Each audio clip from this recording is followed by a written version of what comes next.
Bueno, nos lanzamos, Ricardo. Nos lanzamos. Nos lanzamos. ¿Me oyen?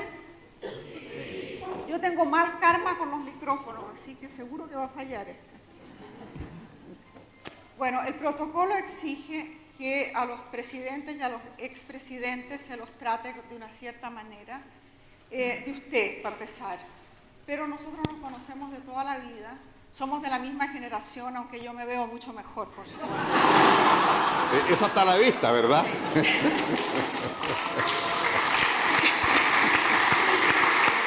Así que esta cuestión va a ser sin corbata, informal, y nos vamos a tratar de tú. Voy a señalar, sí, que me dijo, bueno, nos tuteamos, por supuesto, le dije. En vista de lo cual me dijo, ¿y ahora puedo pedir algo más? Sí, claro, lo que tú quieras.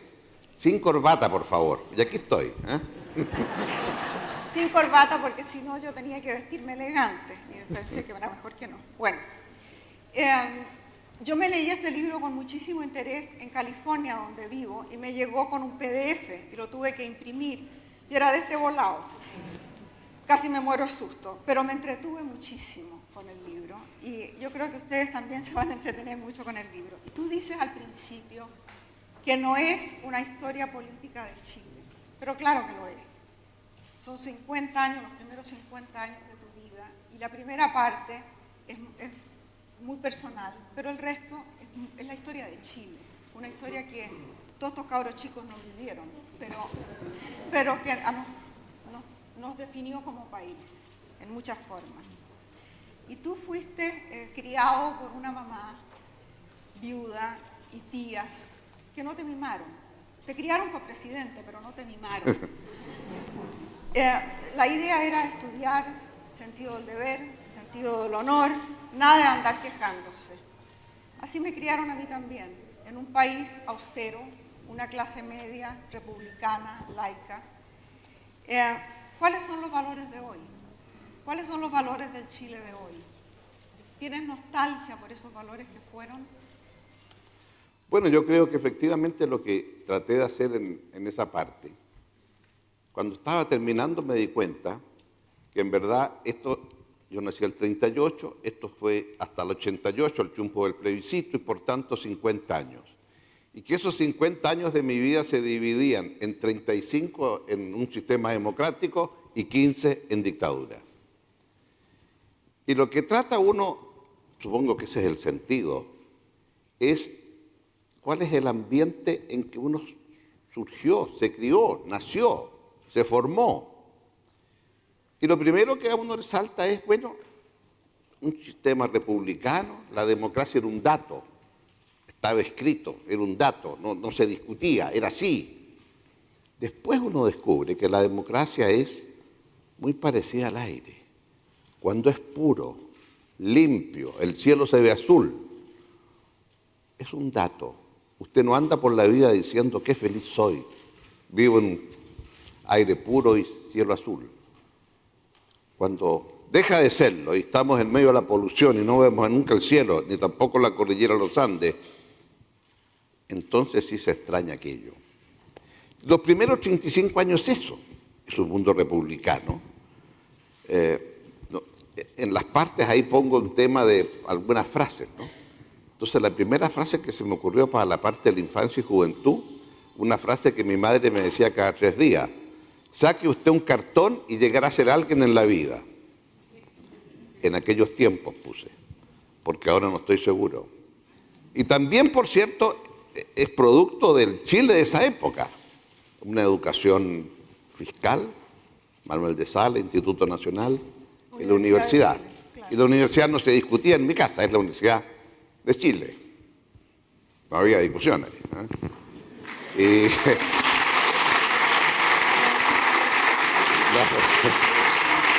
Que además era gratis.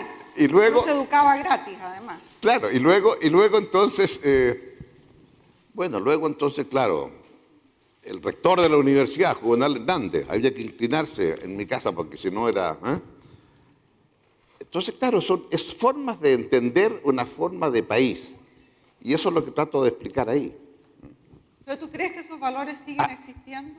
Esos valores tienen que tener el prisma de la vida de hoy. porque esos valores correspondían a un Chile muy limitado, porque nuestra generación, los que terminábamos enseñanza media, no éramos más de un tercio de toda la cohorte generacional nuestra. Los 2/3 no terminaban el liceo, o el Instituto Nacional, o el colegio, lo que fuere. Los profesores que habían, cuando es un mundo tan pequeño, y la profesión de profesor era, yo creo, mucho más valorada que lo que soy. Un profesor terminaba comprándose una casa, y si le iba bien, una casita en la playa, ¿por qué no? Hoy día no sé si eso es viable. Entonces hay también un tema distinto respecto de la profesión del profesor. Un par de periodistas que han leído esto me dijeron, usted habla mucho de sus profesores en el Nacional. Bueno, porque mi percepción es que eso explica quién llegué a ser.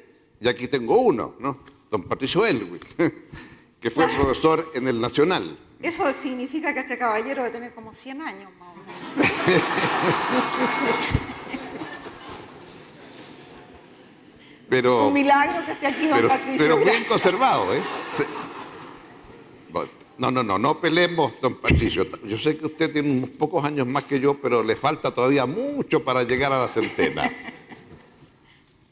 Oye, tú, en tu memoria de título de abogado, tu memoria era sobre la concentración del poder en Chile, que en aquel momento el poder se concentraba en unas pocas manos y ahora se concentra en unos pocos dedos.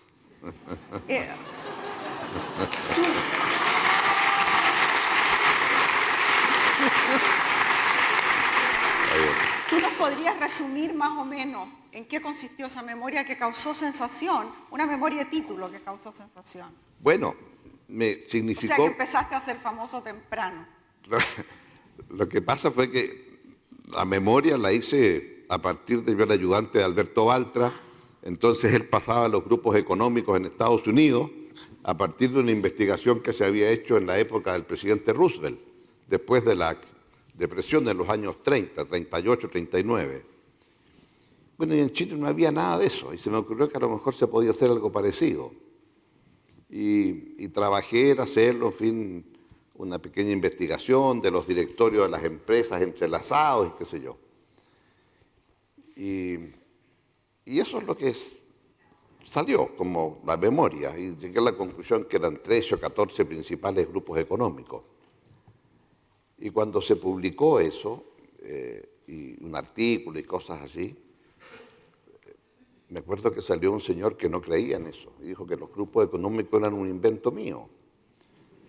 Y ojalá. entonces dijo, y aquí llegó este señor, claro, si él dice que descubrió esto de los grupos económicos, no cabe duda que estamos en presencia del Mozart de la economía. Con lo cual, claro, todo el mundo se rió mucho, yo también, de este señor que me atacó tanto por eso. Y yo trataba de explicar que no, que los grupos económicos eran una forma de poder estudiar la composición y los grados de concentración que hay del capital. Bueno, y hoy día, claro, por supuesto, la Superintendencia de Valores y Seguros clasifica los grupos económicos, dice cuánto ganó este grupo y cuánto ganó el otro. Y efectivamente, claro, en ese tiempo, los grupos había un elemento que era muy importante. Chile era un país cerrado. Vale decir, los monopolios que habían acá eran en serio, porque no podía llegar nadie. Si tú tenías el monopolio textil, no llegaba un terno de afuera. Era eso y punto, ¿no? Y en ese sentido tenían un poder muy significativo. Pero ahora, claro, uno mira lo que pasa en este país y casi siempre son tres cadenas de farmacias, 3 grandes empresas eléctricas, 3 grandes, etcétera, etcétera. Sí. Y por lo tanto es un tema que está ahí y que ahora, claro, tiene que haber unas regulaciones mayores y eso implica, digamos, una forma muy distinta de tener que abordar este tema, que no me cabe duda que es un tema de los muchos que hay que seguir abordando. Entre los muchos temas políticos que hay, el libro está muy cargado a la parte política, hay unas cuantas referencias a tu vida privada, que yo supongo que Luisa, tu mujer, censuró el libro. Y yo le hallo toda la razón, porque debe ser bien difícil estar casada contigo. A mí me hizo falta esa parte enjundiosa de qué clase de tipo eres. Digamos, qué clase de marido. Si eres romántico, narcisista, mandón, machista. ¿Qué clase de enamorado eres? Si es que te acuerdas, no sé.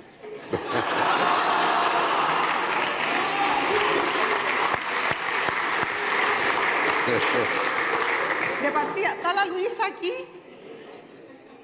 Habla Bueno, nomás con confianza. este es un problema. Este es un problema porque hay poca luz, entonces uno no Sí, sabe no vemos exactamente nada. si se puede encender un poquito más la luz. Ahora se ve mejor, claro. Para saber qué cosas se pueden decir y no decir según lo que uno ve aquí en el auditorio, claro. Pero más allá de eso, es cierto. Ya ¿Qué el es lo libro que es fue un cierto? poquito complicado. Apagaron la luz, ahora no puedo seguir hablando. No, lo que yo quisiera decir es que ese es un tema muy complejo en esto de las memorias, porque como lo digo en algún momento, mi familia me ha dicho, el que se metió en asuntos públicos y de vida pública eres tú, pero yo quiero preservar mi intimidad. Entonces, ¿cuánto se cuenta y cuánto no? Pero yo quisiera decir que en relación con tu pregunta, y Luisa, está todo dicho, digo yo, en la dedicatoria del libro. No, no, Para no. Luisa, compañera de viaje. Disculpe, caballero, pero no. Yo le he dedicado Ahora, yo le he dedicado 3 libros a mi marido y eso no significa nada. Es una frase.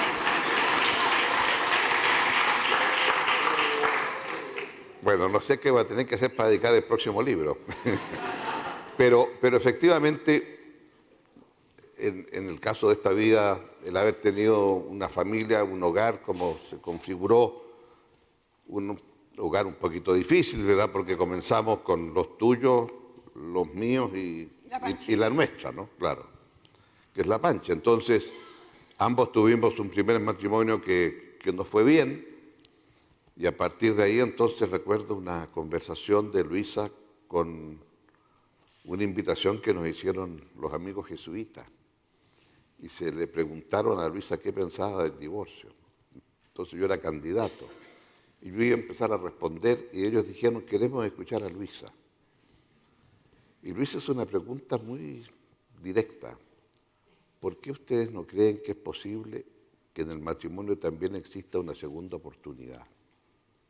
¿Y por qué tiene que ser necesariamente para toda la vida? Que ojalá, claro, no se casa pensando eso, pero la vida es distinta y bueno, formamos un matrimonio que tiene estas características y yo eso sí siempre lo he dicho, ese matrimonio fue exitoso por lo que Luisa hizo. No me cabe duda. Yo pensé que bastaba con decirlo, pero veo que ahora Isabel lo tenía sin ninguna duda desde mucho antes. No, es que debe ser muy difícil hoy estar casada con una persona tan privada como ella, una persona que tiene una vida pública. Te ha acompañado en todas las aventuras, incluso a la presidencia, que no puede haber sido fácil para ella. Y eso de tener a la familia expuesta a todo, te fijas, cualquier cosa que hace un chiquillo sale en la prensa y es un problema. ¿Qué clase de padre eres? Te dicen Lagos a ti los hijos. Me dicen Lagos, sí, efectivamente. Bueno, es que a lo mejor, claro, a rato fui un padre bastante ausente y no porque me dedicaba a la política, era porque viajaba mucho porque estaba en Naciones Unidas, la culpa era de Naciones Unidas. Pero eso sí, claro, significa una forma de relacionarse distinta. Algunos dicen que a veces porque no se están mucho tiempo juntos, entonces duran más los matrimonios. Pero eso dicen que los agregados, o sea, los navales son los que duran más. Hay que casarse con un marino. Así uno lo ve poco. Bueno, pero esa parte yo creo que está un poquito reflejada en el libro. Tratamos de colocar algo de lo que implicaba la relación con nuestros hijos, con ahora los nietos. Pero la parte de los nietos claramente ya está para el segundo volumen. El primer volumen prácticamente no entran los nietos. Volviendo al libro. Tú estudiaste en Duke, en la Universidad de Duke en los Estados Unidos. Y hay un comentario en el libro que me llamó mucho la atención, en que tú dices que llegó un momento, esto fue en los años 60, antes de los derechos civiles en los Estados Unidos, que llegó un momento en que la segregación racial te pareció completamente natural, ya no la cuestionabas. Nosotros aquí en Chile hacemos una segregación brutal, que no la llamamos racismo, contra los pobres, los indígenas y los feos también. ¿Tú crees que eso va cambiando? ¿Que eso está cambiando en Chile? Yo creo que hay mayor conciencia sobre eso en Chile. Y la mayor conciencia comienza, yo diría, en el tema étnico. O sea, si, no es para responder con un número, pero si en el censo del 92 se declaraban 400.000 chilenos de ascendencia mapuche y en el 2002, 10 años después, se declaran cerca de 900.000, es porque hay un sentido de identidad y de cierto orgullo por esa identidad, lo cual es positivo. La pregunta es al resto, ¿cómo se relaciona uno con aquello, verdad? Y en qué medida uno es capaz de aproximarse al tema con la suficiente fuerza. En Estados Unidos la segregación, claro, nunca tuvimos relación nosotros desde el punto de vista de blancos y negros, pero llegar allá y descubrir que en el aeropuerto lo primero que veo son hombres blancos, hombres de color, mujeres blancas, mujeres de color. Los baños. Los baños. Entonces uno dice, bueno, aquí hay que decidirse ya por cuál de los cuales voy, porque un poquito moreno, a lo mejor soy de color también, y me tengo que vender al otro. Y eso se empieza a ver en la vida cotidiana y entender también el esfuerzo que se empieza a hacer por romper aquello. Cuento que me produjo un gran impacto el que un negro iba a ser aceptado en la Universidad de Mississippi. James Meredith se llamaba. Y el negro, el día que fue a la universidad, no alcanzó a acercarse a llegar al edificio porque a 4 cuadras a la redonda estaba todo rodeado de blancos que le impidieron seguir avanzando. Y él recurrió entonces a los organismos judiciales. Y al final esto terminó en el presidente, Kennedy en esa época, enviando 5.000 soldados a la Universidad de Mississippi para que este joven pudiera ir a la universidad. Y uno podía creerlo cuando llegaron los 5.000, invadieron la universidad y llegaba a la clase con soldados alrededor. Y los soldados quedaban dentro de la clase para que él pudiera... Claro, no deja de ser impresionante la decisión de mandar 5.000 soldados para respetar esta, pero al mismo tiempo el tipo de discriminación que había. Y en los restaurantes era obvio cuando decía el dueño se reserva el derecho de admisión, está claro que ahí solo entraban los blancos. No. Bueno, pero aquí yo miro, por ejemplo, los nombres de las personas que están en los directorios de las empresas, de los bancos, los señores que son socios de un bufete de abogados. Jamás veo un nombre mapuche, nunca. Son todos apellidos con R o qué sé yo, pero no, mapuche no hay. Eso es cierto, pero yo creo que eso va a empezar a cambiar. Fíjate que ahora tú tienes colegas tuyos en la profesión de escritor que son mapuche y tienen un éxito. Ah, pero es que nosotros somos pobres. O sea, eso es re fácil. Ya, de acuerdo. O sea, califican en función de que no que sean mapuches, sino que son pobres. Claro. Con alguna excepción. Tú conociste de cerca a Salvador Allende durante la campaña presidencial de 1964. Creo que te tocó viajar incluso con él y todo. Y tienes frases muy, muy respetuosas y muy lindas sobre él. Hablas de la persona que él era y hablas de algo que me pareció muy lindo que dice la ardiente paciencia de Allende. Explícalo eso. Yo creo que Allende tuvo una percepción que tiene el teléfono prendido? De la actividad pública, una percepción de lo que implicaba servicio público y el mundo parlamentario. Y él tenía una visión de lo que quería y cómo quería que Chile avanzara un poco más. Entonces, esa ardiente paciencia es la que lo lleva el 52, el 58, el 64, y a reírse el mismo de él, que según él y en la lápida en su cementerio iba a decir aquí yace el futuro presidente de Chile. Y eso lo contaba así, pero estoy lista para la próxima. Creo que no lo menciono ahí, pero 3 días después o a la semana siguiente, al fin de semana siguiente de la elección del 4 de septiembre del 64, vi a Allende en una casa cerca de Santiago, y el dueño de casa le dice, ¿estás listo para el 70? Por supuesto, le dice, estoy listo para el 70. Y venía saliendo en la elección del 64 con un resultado muy contundente a favor del presidente Frei Montalva, y él ya estaba listo para el 70. Entonces había allí una ardiente paciencia, en el sentido de que, claro, está un poco de la ardiente paciencia de Neruda, ¿no? Copiado, pero está un poco allí el deseo de poder llevar adelante una cierta visión. Y en ese sentido fue, yo creo, tremendamente consecuente. Y creo también que su discurso final es un discurso que él lo tiene que haber tenido interiorizado hace mucho tiempo. Porque alguien que en ese momento en que él sabe que está haciendo su último discurso, diga, pagaré con mi vida la lealtad del pueblo. Es una frase muy fuerte. Pagaré con mi vida. Es una frase muy fuerte. Y en donde él entiende que es la forma de retribuir aquello. Porque claro, viene el golpe, está en el Palacio de la Moneda, donde siempre dijo que iba a estar, y lo estuvo. Y entonces, claro, se produce ese quiebre. Ayer alguien me dijo, ¿cuál ha sido el momento más duro de su vida? Y yo dije, el golpe. Porque el golpe es en la vida que cambia uno. El mundo de los primeros 35 años se acabó. Dejó de serlo. Yo estaba seguro que iba a ser profesor universitario. Y cuento, una cosa que hoy día no ocurriría jamás, ¿verdad?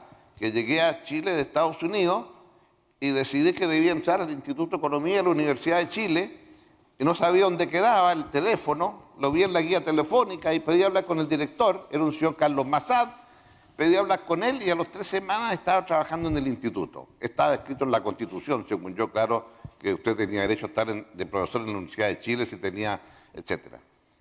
En ese Chile se acabó. Entonces, usted entraba a una tierra incógnita.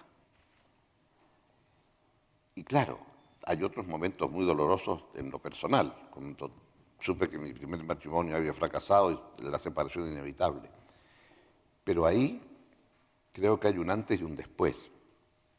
Y esa forma, digamos, uno puede entender las causas y trato de entrar en aquello desde una visión muy personal mía, de por qué pasó aquello, cuál fue el desencuentro profundo que hubo entre todos nosotros. Y cuento también, claro, está más adelante, ya que hay un actor de aquello, de la conversación Elwin Briones, el por qué esto no fructificó, y después entonces cuando llega Briones del exilio y Edgardo Benninger nos invita a comer a su casa, y todos sabemos que ahí se va a reencontrar Elwin y Briones. ¿Y cómo va a ser aquello? Y ahí entonces, terminada la cena, se fueron a una parte, quedamos todos expectantes de lo que iba a ocurrir, y salieron entonces sonrientes ambos y dijeron algo así como, nuestros mandantes eran muy exigentes y no nos dejaron espacio para negociar. Y Briones hablando a nombre de Allende y de Frei Montalva, que ambos ya habían desaparecido. Ya que mencionaste el golpe, la primera evidencia del peligro en que estaba nuestra democracia fue el asesinato del general Schneider, de René Schneider. Y en el funeral llevaron el féretro de Schneider, Frei y Allende, en un gesto simbólico de defensa de la democracia. Tú se lo dices muy claramente. Sin embargo, muy poco después, Frei estaba conspirando contra la democracia y contra el gobierno de Allende. ¿Tú crees que eso puede volver a suceder, que somos todavía un Chile tan dividido? Yo quiero pensar que eso no es así. Y quiero pensar que Chile va a tener que ser capaz de hacer un esfuerzo por tender puentes. Estoy consciente que estamos hablando a 3 días de una elección presidencial y como toda elección, ¿verdad?, se producen momentos de enfrentamiento, etcétera. Pero creo que estamos en una etapa distinta y lo único que uno esperaría en esta etapa distinta es que los sectores más conservadores de la sociedad chilena se den cuenta que es indispensable introducir cambios en lo que viene hacia adelante si queremos preservar lo que hemos logrado en estos veintitantos años desde que se... Una cosa es haber hecho la transición que hemos hecho, una cosa es haber elegido a 5 presidentes desde que triunfamos en el plebiscito con el no, y otra cosa es comprender que ahora tenemos una etapa distinta hacia adelante. Y por lo tanto, creo que en lo político, en lo económico, en lo social, tenemos que hacer un esfuerzo por entender y cómo a partir de eso se puede hacer también un cierto reencuentro entre los chilenos. Estos días todos hemos rememorado lo que significa Mandela. Yo creo que lo más importante de Mandela es que la capacidad que él tuvo para tender puentes en algo tan complejo como es un país dividido racialmente. Y él fue capaz, desde la inmensidad de su negrura, de su piel, de su soledad en la cárcel, de meditar que el camino que había tomado, que era el de las armas, tenía que dar paso a un camino distinto si salía libre y ser capaz de pensar que tanto él, preso, era igual que el carcelero que lo tenía preso y que ambos tenían que ser capaces de construir un país distinto. Y creo que esa generosidad de él es lo que lo hizo ser lo que ha sido. Y el por qué llegan 100 jefes de Estado a despedirlo cuando él ya no tiene ningún cargo formal en la vida, salvo el ser un tremendo pensador y luchador. Entonces, a rato uno dice, bueno, ¿y este país está en condiciones de dar ese salto? ¿Está en condiciones de comprender aquello? Porque una cosa es decir, mire, sí, pero que esto, ¿por qué lo quiere cambiar? No es que queramos cambiar todo, es que queremos entender que los países tienen que... A ver, cada gobierno corre la frontera de lo que es posible hacer. Y se construye a partir de la herencia que le deje el antecesor. Y lo que pudo hacer Frei Ruiz-Tagle lo hizo a partir de lo que hizo Elwin, y lo que yo hice fue a partir de lo que hizo Frei Ruiz-Tagle, y así sucesivamente. Pero ahora entonces tenemos un desafío distinto. Y claro, eso ya es otro tema de debate, pero lo que aquí está reflejado en el fondo es que cada contexto produce sus consecuencias futuras. En el libro me llamó la atención que soslayas delicadamente la responsabilidad que le cupo a la derecha chilena en promover el golpe y apoyar incondicionalmente a la dictadura durante todos esos años. Fuiste muy generoso al tratarlo, demasiado en mi opinión. O sea, yo estoy de acuerdo con eso, pero, o sea, la derecha buscó el golpe, eso no cabe ninguna duda, pero los golpes no se dan en un vacío, hay un caldo de cultivo. Y entonces, la CIA jugó un rol, sin duda. Pero la CIA solo no es... Claro, la CIA, ¿te das cuenta? La CIA hacía su rol, vas a decir. No, un capricho, bueno, es que también no uno puede decir hacía su rol la derecha de golpear los cuarteles. Y eso no me parece que sea el rol de una democracia. Tú dices un golpe cívico-militar. Dices esa frase, que fue un golpe cívico-militar. Bueno, porque eso es lo que fue. A ver, explica eso. Cívico, porque la sociedad civil, la mitad de Chile quería un golpe. Pensando todos que el golpe era una cosa menor. Y creo que el drama por el cual se llega al golpe al final es porque había dos lecturas distintas. Hay un golpe, 6 meses más, 8 meses más, va a haber elecciones y volvemos, seguimos felices de la vida. Y otros pensando que si hay un golpe, esto es para muy largo. Entonces, para que una negociación sea exitosa, ambos lados tienen que tener claro las consecuencias del fracaso. Si yo creo que el fracaso de esta negociación es que en 8 meses más haya elecciones y capaz que me elijan a mí, bueno, que venga el golpe. Pero si yo pienso que si hay un golpe se va a producir miles de muertos, vamos a estar 15 años en el oscurantismo y va a pasar todo lo que pasó con las violaciones a los derechos humanos y todo aquello, pues evito el golpe. Entonces, cuando digo que fue elemento cívico-militar, y luego los militares que estuvieron acordes en decir, vamos, contra la doctrina Schneider, contra Carlos Prats, etc. Y en donde se dio la clásica de todo golpe de Estado, en que el último que entra es el que exige la presidencia de la Junta. Eso dices tú, claro. Y claro, la parte... explicaría el poder de Pinochet. Y Allende pregunta, ¿qué será del pobre Pinochet? ¿Dónde estará? ¿No? Entonces, eso indica el contexto en el cual se da aquello. ¿Por qué el último que se suma al golpe es el que llega a tener más poder? Porque cuando llega el momento y los que están conspirando dicen, es que nos falta Perengano, y van a hablar con Perengano, Perengano quiere tener la seguridad de que las riendas las tiene él, porque él es el que inclina la balanza. Porque es distinto decir al general, al almirante Montero, nos entendemos con el número 2 que se llama Toribio Medina, a entender, ¿verdad?, lo otro. Nos entendemos con el número 2 o 3 del ejército, era más complejo. Y claro, Malaparte en su famosa tesis del golpe de Estado siempre sostiene entonces que el último en subirse a la conjura, para usar la expresión del libro de Mónica González, el último en subirse a la conjura es el que lleva la primacía. Y creo que aquí se dio eso exactamente. Y ya todo está bastante claro cómo se generó y cómo se produjo. Ahora, también es cierto, uno escribe esto desde la distancia. O sea, cuento ahí una conversación un poco airada que tuve con mi amigo Genaro Aragada, amigo de toda una vida. Y esa conversación airada que tuve con él fue 2 días después del golpe, que lo encontré frente a La Moneda. Y yo venía de haber pasado frente a La Moneda. Y ahí es donde recogiste el pedacito. El pedacito. Y vi que había gente que se acercaba y sacaba un pedacito de ladrillo.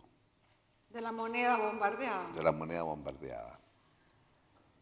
Y me hice lo mismo. Me acerqué y saqué un pedacito. Nunca, ¿dónde quedará? No tengo idea. Pero lo saqué. Por Dios, lo deberías tener colgado el pecho como un medallón.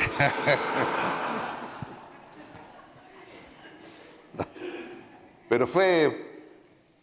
Y claro, miro hacia atrás, entonces digo, bueno, las cosas son un poquito más distintas y veámoslo en un contexto más amplio.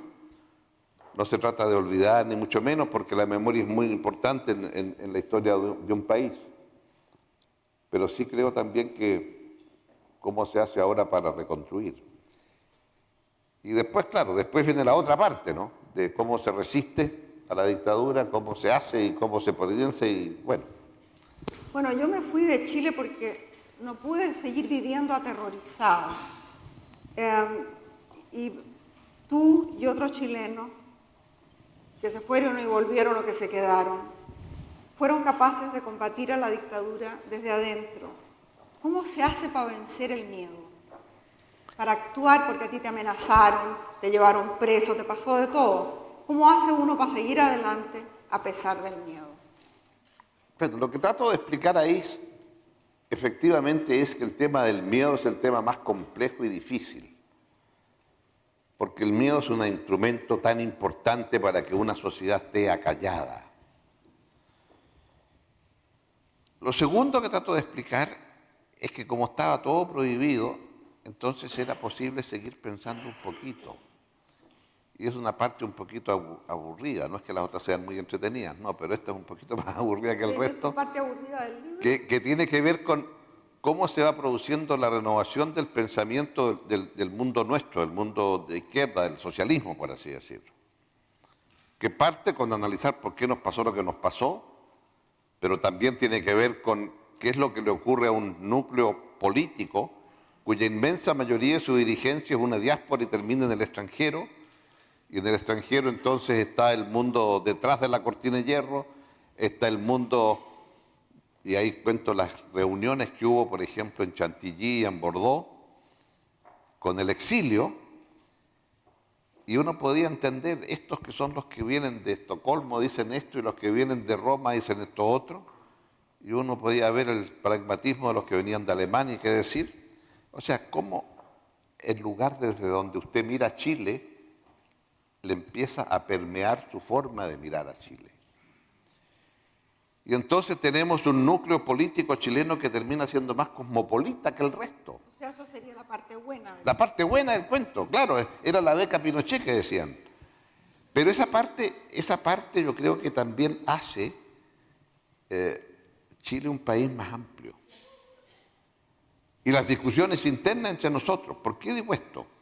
Porque cuando se forma la Alianza Democrática, que fue el primer intento después de las protestas del concurso, y fue el elemento más importante para entenderse entre nosotros y la democracia cristiana, y entender que era un camino político para derrotar a la dictadura. Ahora, yo sé, también habían otros caminos, y los describo en el libro, y por qué tuvimos dificultades, y por qué no fue fácil.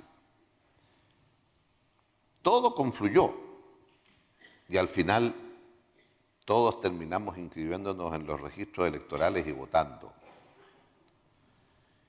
Y ahí entonces rescato los distintos pasos que se fueron dando. Esa parte es apasionante en el libro, es entre el 87 y el 88. Todo lo que llevó a la franja del no y a votar y todo.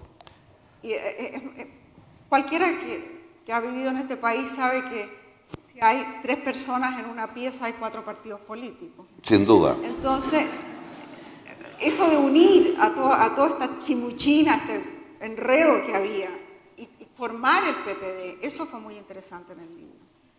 Y es ahí tú fuiste el líder, tú fuiste el artífice de eso. Bueno, es que eso fue producto de las consecuencias de la dictadura. El artículo 8º de la Constitución que prohibía determinado tipo de pensamiento entró el Partido Socialista. Entonces, el 86 fue un año muy importante, porque hay un antes y un después. Después del 86 todos sabíamos que estaba el plebiscito en lontananza y teníamos que ver lo que hacíamos frente a eso. Y como el 86 también se produce el descubrimiento de la internación de armas en Carrizal, el atentado fallido a Pinochet, que era entonces, claro, aquellos que proclamaban la posibilidad de una vía violenta para terminar con la dictadura, bueno, quedó muy claro allí a partir de ese momento que iba a ser muy difícil ese camino, por no decirlo imposible. Y por lo tanto, era claro que venía el plebiscito y eso implicaba entonces prepararse para ello. Y la parte dura fue cuando hay que inscribirse en los registros electorales, se debate, decidimos ya, nos inscribimos. Un argumento bastante simple que lo explico en el libro. Calculábamos que Pinochet tenía 40% de apoyo. Se podían inscribir 8 millones de chilenos, quiere decir que Pinochet tenía 3.200.000, porque todos los de Pinochet se inscribían. Ese es el origen de por qué la inscripción era voluntaria. Porque Pinochet apostó que el resto de los chilenos no se iban a inscribir, salvo los pinochetistas. Porque es muy raro un sistema que la inscripción es voluntaria, pero una vez que se inscribe, está obligado a seguir votando. O sea, si usted quiere es ciudadano, si quiere no. Pero si se llega a ser ciudadano, vota para toda la vida. Y entonces, sería bueno acordarse de eso, porque la abstención sí, claro, es fatal. Es que podemos llegar a eso ahora, porque yo creo que lo lógico es que el voto sea obligatorio, pero esa es otra historia. El tema es que cuando se plantea esto y se empieza la campaña de la inscripción, bueno, no fue fácil. Yo recuerdo que llegábamos a muchos lugares, cuando explicábamos lo de la inscripción, el grito de atrás era inscripción, traición, inscripción, traición. Y cuento que estábamos una vez con Patricio Elwin en La Serena y había un grupito que en una sala un poquito más grande que esta, si es que no, pero al medio habían como 15 personas que gritaban inscripción, traición y nos impedían seguir hablando. Y fue ahí cuando recibí un telex, como se decía en ese tiempo. ¿Qué? Un telex. Telex, claro. Los cables que habían de estos telex. Explica, porque aquí la chusma no estos sabe. Telex aquí, telex. Que eran un telegrama. Claro. Tampoco saben lo que es telegrama. Antiguo. No, tampoco. El equivalente a un mail de hoy día. Claro, un mail. Entonces, decía, Arica, urgente, el general Pinochet declaró no sé qué cosa. Y luego dijo, hay un tal Lagos que anda por ahí, tenga cuidado, le va a pasar tal cosa. Y era la primera vez que yo vi que Pinochet se refería a mí en persona. Y se me ocurrió responderle desde La Serena. Entonces dije, por favor, quédense todos callados, voy a responder aquí a un cable y leo. Pifia a Pinochet, por supuesto, pero leo. No, calladito, le digo yo. Ahora le voy a responder a Pinochet. Entonces le digo, y yo desde aquí, desde La Serena, le respondo a usted, Augusto Pinochet. Oye, y el teatro se puso de pie a aplaudir. Y ahí descubrí que si entablaba un diálogo directo con Pinochet, entonces la gente reaccionaba bien.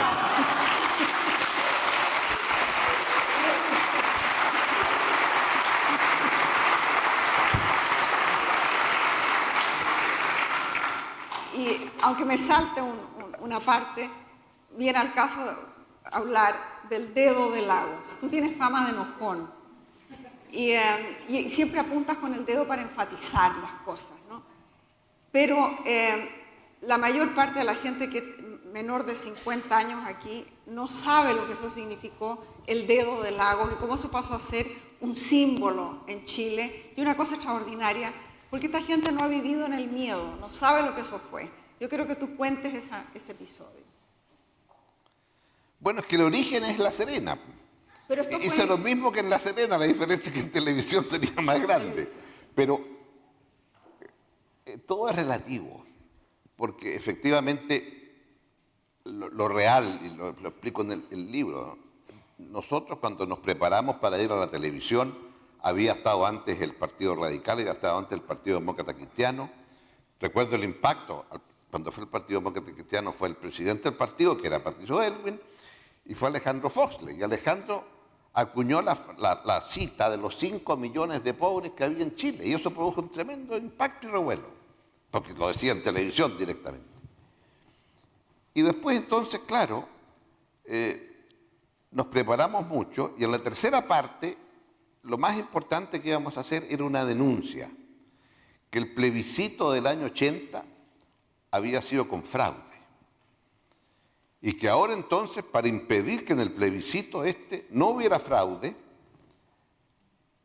para impedir esto, teníamos que tener apoderados de mesa, en cada mesa electoral. Y como ya éramos partido político, podíamos designar apoderados. Entonces yo iba a hacer un llamado a los chilenos a ser apoderados de mesa y íbamos a formarlos para que estuvieran preparados. Y ese era el gran mensaje que íbamos a hacer. Y ese mensaje era la tercera parte del programa. Y en la tercera parte del programa, entonces, cuando estamos esperando en el intermedio, el señor que dirigía el programa dice, lo siento mucho, sí, lo siento mucho, esto hay que terminarlo rápido porque nos pasamos en las 2 primeras partes y hay solo 9 minutos para la tercera. Entonces, yo que esa mañana había recibido el papelito que decía que Pinochet no iba a ser candidato de nuevo, dije, diablo, dije yo, hay que entrar rápido a esto. Entonces, hace una pregunta a la Raquel Correa y yo me fui de frentón a enfrentar a Pinochet de si pretendía seguir haciendo violación a los derechos humanos. Pero primero te fijaste que la cámara te estuviera apuntando. Yo cuando llegué ahí pregunté cuál cámara es la que me va a apuntar. Y luego pregunté al señor del programa, si yo me dirijo directo a la cámara, ¿usted me quita la cámara? No, me dijo, si usted habla a la cámara, yo tengo que mantener la cámara. Y por eso entonces me fui directo a hablarle a usted, a Augusto Pinochet. Pero, ¿qué le dijiste? Y eso salió espontáneo porque así se hace, claro. Me pareció que si estaba hablando a la cámara, estaba hablando a Pinochet, le tenía que decir lo que tenía que decirle. Y cuando me interrumpió la Raquel, reconozco, claro, que cuando le dije, escúcheme, hablo por 15 años de silencio, fue un poquito fuerte, pero salió así. No, pero tú le dijiste algo así con el dedo a Pinochet. Ah, bueno, son 15 años más de tortura, de esto, de homicidio, violación de derechos humanos, todo lo que es. Eso es lo que usted le ofrece a Chile. 25 años, tanta ambición nunca la ha conocido Chile. Una cosa así le dije. Fue muy duro.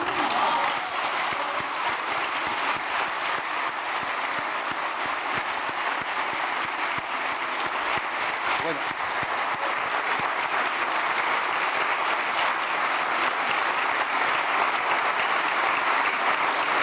quiero... Yo creo, Isabel, que estamos con un público... Comprado, claro. No. Aquí Un no hay poquito solo mayor. momio. Porque este mismo cuento lo hicimos ya. en YouTube,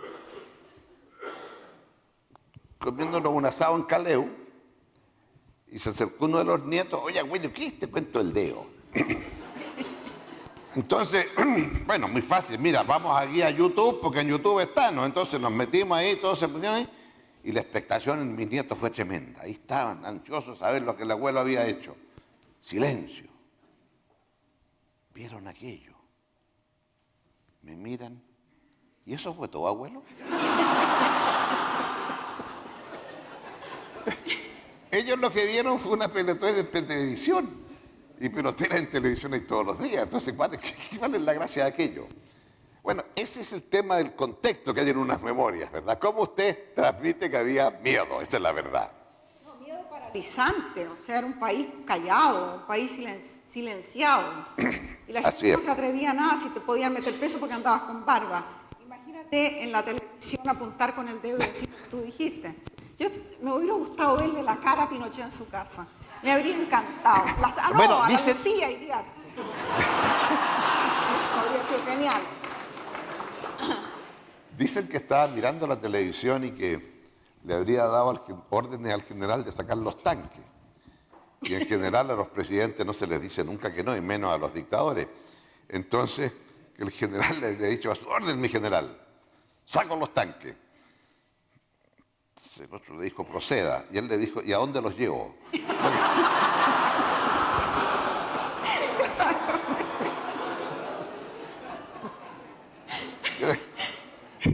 Pero bueno, así se escribe la historia. Pero yo creo que esa parte, digamos, lo que está contado allí, es que después de eso entonces yo me enojé porque no alcancé a hacer mi denuncia en el programa. Y después del programa había un pequeño coctelito y yo me indigné en el coctelito porque no había podido hacer la denuncia del fraude del 88 y el llamado a los apoderados. Y reconozco sí que la Raquel y la Lucía Santa Cruz, que estaba de panelista, y Pulido, que era el que moderaba, los tres me decían, usted no se da cuenta de lo que ha pasado esta noche, van a cerrar el Canal 13. No lo cerraron. No, pero cuando saliste a la calle ya estaba la gente aplaudiéndote en la calle. Ah, sí, claro. Salí del Canal 13, tengo que conocer con los otros compañeros que me acompañaron, Armando Jaramillo, Charlson y Carolina Toá, y la gente estaba ahí aplaudiéndonos en la calle. Y yo esto lo considero absolutamente normal. Si usted iba allá, a los actores, los actrices deben haberlos aplaudido en la calle. Bueno, debo confesarles que he ido muchas veces al Canal 13 y a otros canales y nunca más nadie me aplaudió a la salida. Ahí aprendí que en verdad había sido algo especial. Refiriéndote a Allende, tú decías que para aspirar a la presidencia se requiere pasión, fuerza y la certeza de que uno puede beneficiar a la mayoría del pueblo. Sin duda eso era lo que tú sentiste como candidato. ¿Crees que lo lograste como presidente? Tengo que dejarlo, esa pregunta la puedo dejar para el segundo tomo. Ah, bueno, ya para el segundo tono yo voy a estar muerta. Pero es que eso es muy difícil porque... No, lo único que quisiera decir sobre eso, la sensación con que uno termina cada día es que le quedaron cosas por hacer. Y estas las resuelvo mañana. Y mañana. Y mañana. Y al final, en mi caso, se cumplen los 6 años y no resolví las cosas mañana. Es decir, siempre la sensación que uno tiene es que hay muchas cosas que no se alcanzan a concluir. Y por lo tanto, espera alcanzar a hacerlas en el tiempo que le queda. Y al final se da cuenta que eso no va a ser así. Por eso yo entiendo, cuando me dicen que Clinton, y me lo confirmó, me dijo, sí, así fue, las 3 últimas noches de la presidencia no durmió. O sea, estuvo trabajando las 24 horas del día. Bueno, en eso está Piñera ahora. Como loco. Bueno, inaugurando puentes a toda velocidad. Independiente de aquello, quiso terminar todas las cosas que tenía pendientes y me dijo que no alcanzó.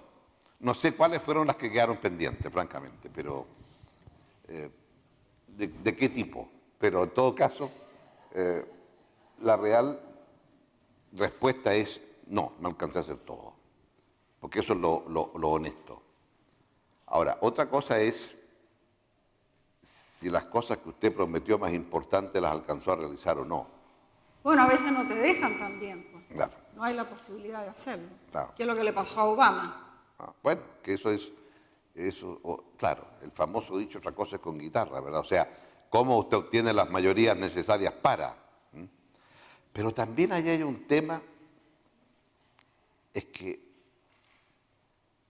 no quiero criticar al presidente Obama, por cierto, que no uno puede hacer eso, pero lo que sí, uno tiene que creérsela. Y hay momentos en cuando se choque y no se consigue, hay que salir a hablar directamente a la ciudadanía. O sea, el presidente al final es un defensor de lo que está tratando de hacer y cuando le dicen que no, bueno, recurre a la ciudadanía, pero no es fácil. Es fácil decirlo aquí, claro, pero... Bueno, todo presidente quiere ser sucedido por alguien de su partido para que haya continuidad. ¿Cómo se explica que Michelle Bachelet, que fue la presidenta más popular que tú incluso, fuera sucedida por la oposición? ¿No te parece raro? ¿Qué pasó? Bueno, no sé, es difícil decir, ¿verdad? A lo mejor el deseo de decir, probemos esta otra mercadería a ver cómo sale, ¿no? Como el amante, el deseo de querer hacer, ¿verdad?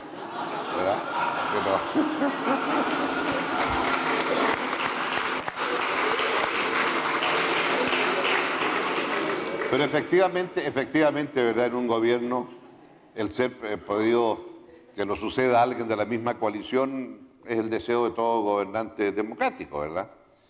Y en ese sentido, yo fui afortunado. Me sucedió a alguien de mi coalición. Y lo hizo bien. Y bueno, así es. Así es. Dijo Tomic en la época en que se produjo el golpe, después cuando yo estaba afuera, y ahora, 40 años más tarde, me suelo encontrar con gente en distintas partes del mundo que me dicen que se acuerdan perfectamente dónde estaban cuando oyeron la noticia del golpe militar y de la muerte de Allende. Igual como se acuerdan de la muerte de Kennedy, claro, o de cuando se explotaron las torres en Nueva York, que son como momentos históricos, momentos del siglo que los recuerdan. Y Radomiro Tomic dijo en aquella ocasión, existen 148 países en el mundo y un tercio de ellos ha tenido un golpe militar.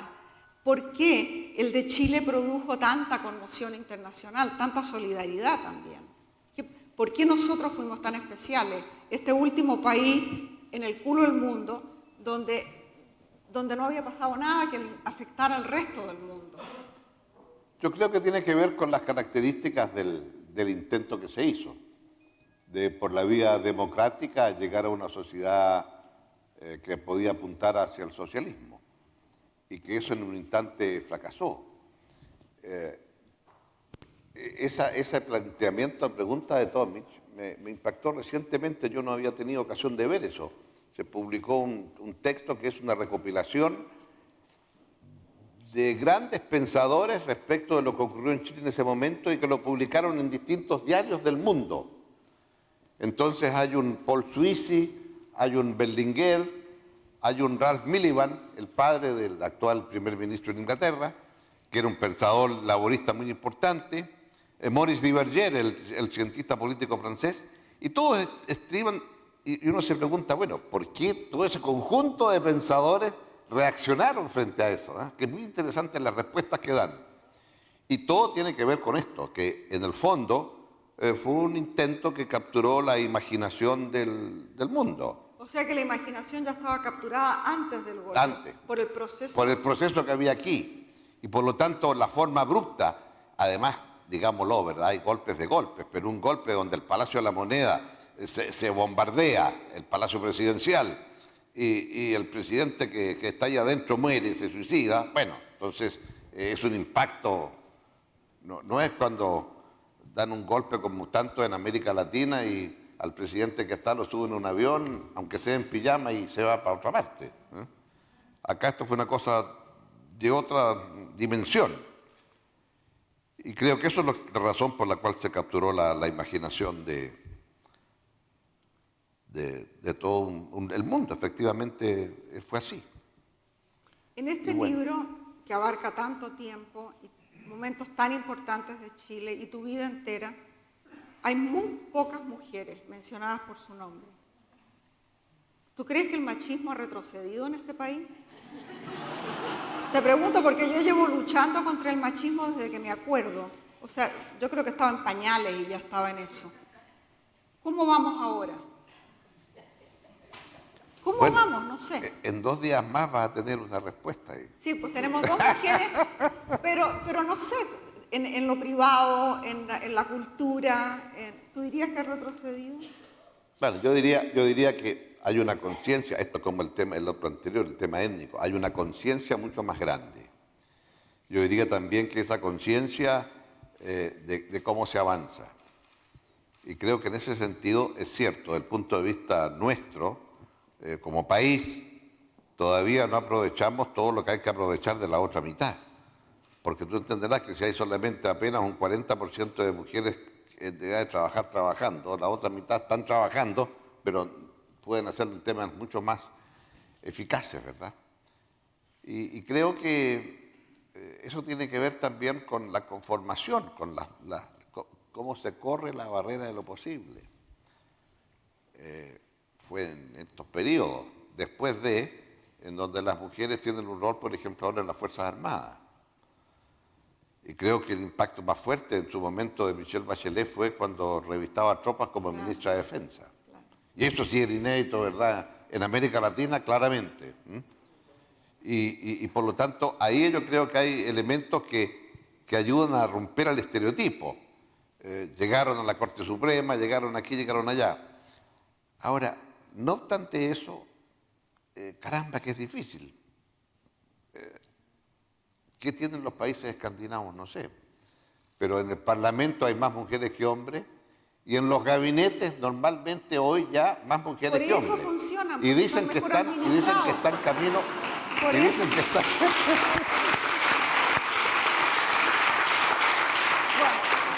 Y dicen que están camino a los hombres a pedir cuota para poder tener alguna representación en Bueno, como se nos acaba el tiempo, ya me queda, no puedo preguntar mucho más.